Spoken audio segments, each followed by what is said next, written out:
എത്ര സുന്ദരവും മനോഹരമായ ഗ്രാമങ്ങളാണ് വെഞ്ഞാറമൂട്, വെമ്പായം, കന്യാകുളങ്ങര, കല്ലമ്പലം, ആറ്റിങ്ങൽ എന്നൊക്കെ പറയുന്ന തിരുവനന്തപുരം ജില്ലയിലെ വളരെ മനോഹരമായ സ്ഥലങ്ങളാണ്. അതിന് കന്യാകുളങ്ങര എന്ന് പറയുന്ന സ്ഥലത്ത് തിരുവനന്തപുരത്ത് നിന്ന് പോകുമ്പോൾ ഒരു 10-20 കിലോമീറ്ററിന് താഴെയുള്ളൊരു സ്ഥലമാണ്. വളരെ ധാരാളം മുസ്ലിംസ് ഉള്ള സ്ഥലമാണ്. പള്ളി ജംഗ്ഷനിൽ പള്ളിയുണ്ട്. അവിടെ വളരെ സമാധാനപരമായി വളരെ എല്ലാ രാഷ്ട്രീയ പാർട്ടികളെ വിശ്വസിക്കുന്ന സമാധാനപരമായി ജീവിക്കുന്ന ജനതയാണ്. വെഞ്ഞാറമൂട് എടുത്താലും കുറേ മുസ്ലിംസ് ഉണ്ട്, അവരും വളരെ കല്ലമ്പലത്തെടുത്താൽ മുസ്ലിംസ് ഉണ്ട്. അവരെല്ലാം വളരെ താത്വികമായി നല്ല രീതിയിൽ ജീവിക്കുന്ന മുസ്ലിംസ് അല്ല. പക്ഷേ ഇപ്പം നമ്മൾ കേൾക്കുന്ന വാർത്ത വളരെ നമുക്ക് ഭയാനക ഭീതി ഉണ്ടാക്കുന്ന വാർത്തയാണ്. UK-യിലിരിക്കുന്ന പിന്നെ ഒരു ഉമ്മയും ബാപ്പ എന്ന് പറയുമ്പോൾ ഉമ്മയുടെ രണ്ടാം കെട്ടിയവനാണ്.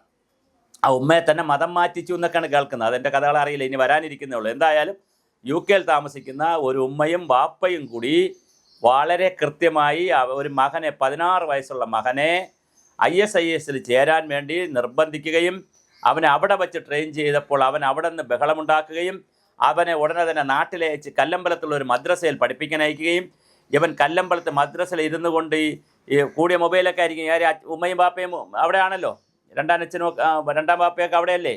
അപ്പോൾ നല്ല മൊബൈലൊക്കെ ആയിരിക്കും. അവൻ മൊബൈലിൽ കുത്തിക്കളിക്കുന്ന നോക്കിയപ്പോൾ അതിൽ തീവ്രവാദ വീഡിയോകളും അതുപോലെ തന്നെ സംശയങ്ങൾ തോന്നിയ മദ്രസയിലെ ആളുകൾ ഒരുപക്ഷെ ഇന്ത്യയിലെ മറ്റേതെങ്കിലും ചിലപ്പോൾ ഇത്ര തീവ്രവാദത്തെ പ്രോത്സാഹിപ്പിക്കുന്ന ഒരു സ്ഥലത്തായിരുന്നെങ്കിൽ ഇതിനൊക്കെ അവർ നന്നായി പ്രോത്സാഹിപ്പിച്ചേനെ. പക്ഷേ ഇവിടെ പ്രോത്സാഹിപ്പിക്കാത്തൊരു വേറൊരു സമൂഹമായതുകൊണ്ട് കല്ലമ്പലത്തെ മദ്രസയിലുള്ളവർ വളരെ കൃത്യമായി അവിടുത്തെ കുട്ടികൾ ഇത് കണ്ടുപിടിക്കുകയും അവിടെ പഠിപ്പിക്കുന്നവർ ഇത് കണ്ടുപിടിക്കുകയും അധ്യാപകർ കണ്ടുപിടിക്കുകയും ഉടനെ തന്നെ കുഞ്ഞിനെ ചോദ്യം ചെയ്യുകയും ആ ചൈൽഡ് ലൈഫ് കെയറിലേക്ക് കുട്ടികളെ മാറ്റുകയും ചെയ്തു. ചൈൽഡ് ലൈൻ കെയറിലേക്ക് മാറ്റി കുട്ടിക്ക് കൗൺസിലിംഗ് കൊടുത്തുകൊണ്ടിരിക്കുന്നു. കുട്ടിയുടെ മൊബൈൽ ഫോണും കാര്യങ്ങളൊക്കെ തീരുമാനിക്കുമ്പോൾ കുട്ടിക്ക് തീവ്രവാദമുണ്ടെന്ന് മനസ്സിലാക്കുന്നു. EAPA ചുമത്തുന്നു. നിങ്ങൾ മനസ്സിലാക്കൂ, ഇതെന്ത് ഉമ്മയാണ്, എന്ത് വാപ്പയാണ്, എന്ത് രണ്ടാം വായ്പയാണ്, എന്ത് രണ്ടാനച്ഛനാണ്, എന്താണ് ഈ നാട്ടിലെ സംവിധാനം. 16 വയസ്സുള്ള കുട്ടിയെന്ന് പറഞ്ഞാൽ SSLC കഴിഞ്ഞു വന്ന 15 വയസ്സ് SSLC കഴിയും. ആ കുട്ടിയെ ISIS ചേർക്കാൻ ഇത് തന്നെയാണല്ലോ നമ്മൾ കേരള സ്റ്റോറിയിലൊക്കെ പറയാൻ ശ്രമിക്കുന്നത്. അതിൻ്റെ എണ്ണം കൂടിപ്പോയി എന്നുള്ളതല്ലേ ഉള്ളൂ. ഞാൻ കേരള സ്റ്റോറിനെ ആയിരിക്കല്ല, കേരള സ്റ്റോറി എന്നൊരു പേരിടുന്നത് ശരിയുമല്ല. കാരണം ഒരു നാട്ടിൽ കുറച്ച് കാര്യങ്ങൾ നടന്നു വിചാരിച്ച് അങ്ങനെ ഒരു പേരിടുന്നത് ശരിയല്ല. പക്ഷേ അങ്ങനെ പേരിട്ടേനെ തെറ്റ് പറയാനും പറ്റത്തില്ല. കാര്യം നാടിൻ്റെ പേര് വെച്ച് വരാറുണ്ട്. വെഞ്ഞാറമൂട് കൊലക്കേസ് എന്നല്ലേ പറയുള്ളൂ. അപ്പോൾ വെഞ്ഞാറമൂട്ടിലെ എല്ലാവരും കൊലപാതകളല്ലല്ലോ. എവിടെ അല്ലെങ്കിൽ കല്ലമ്പലം കൊലക്കേസ് എന്ന് പറയും. അതെന്ന് പറയുമ്പോൾ അല്ലെങ്കിൽ ചെങ്കോട്ട സ്ഫോടനം എന്ന് പറയും. അപ്പോൾ ചെങ്കോട്ടയിലുള്ള മുഴുവൻ പേര് സ്ഫോടനം നടത്തുന്നില്ല. അങ്ങനെ പറയാൻ പറ്റുള്ളൂ. ഒരു സ്ഥലപ്പേര് വെച്ച് പറയും. ഒരു രാജ്യത്തൊരു കാര്യം നടന്നാൽ ഒരു സ്ഥലപ്പേര് വെച്ച് പറയും. അതിനകത്ത് തെറ്റ് പറയാൻ പറ്റത്തില്ല. അപ്പോൾ കേരള സ്റ്റോറി എന്ന് പറഞ്ഞാൽ കേരളത്തിൽ നടന്ന ഒരു സ്റ്റോറി എന്ന് അർത്ഥമുള്ളൂ. അല്ല കേരളത്തിലെ 3 കോടി ആളുകളുടെ ഇടയിൽ എല്ലാവരും കൂടെ ചെയ്ത സ്റ്റോറി എന്ന് അർത്ഥമൊന്നുമില്ല. അതൊക്കെ ചുമ്മാ മാപ്രകൾ ഉണ്ടാക്കുന്ന ശല്യങ്ങളാണ്.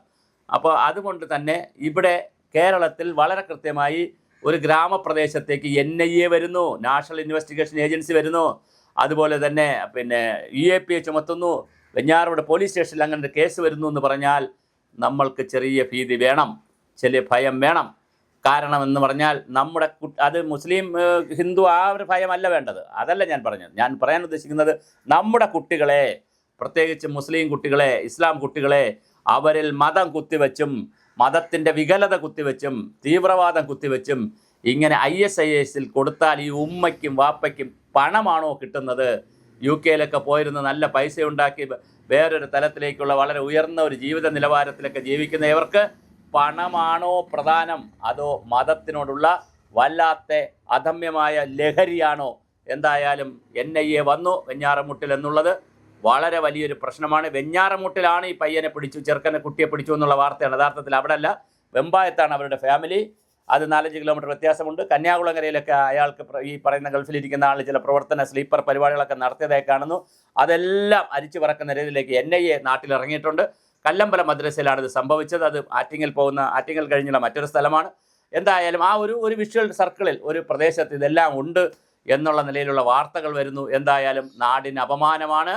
ഒരു 16 വയസ്സായ കുട്ടി, ഇനി ആ കുട്ടി എത്ര വർഷം ജീവിച്ചിരിക്കേണ്ടവനാണ്, എന്തെല്ലാം ചെയ്യേണ്ടതാണ്. പഠിച്ച് ജോലി ചെയ്ത് നിക്കാഹ് കഴിച്ച് വലിയ ജീവിതം നയിക്കേണ്ട ഒരു കുഞ്ഞ്, ആ കുഞ്ഞ് എന്താണ് തെറ്റ് ചെയ്തത്? ആ കുട്ടിയുടെ മനസ്സിൽ ഇത് കയറ്റിവിടുന്ന അധമ വികാരക്കാരായിട്ടുള്ള അച്ഛനെയും ഉമ്മയെയും ബാപ്പയും അമ്മയും ഉമ്മയൊക്കെ എന്ത് ഉമ്മയാണ്, എന്ത് മാതൃഹൃദയമാണ് ഇവിടെ ഉള്ളത്? ഗൗരവമായി നാം ചർച്ച ചെയ്തേ കഴിയൂ.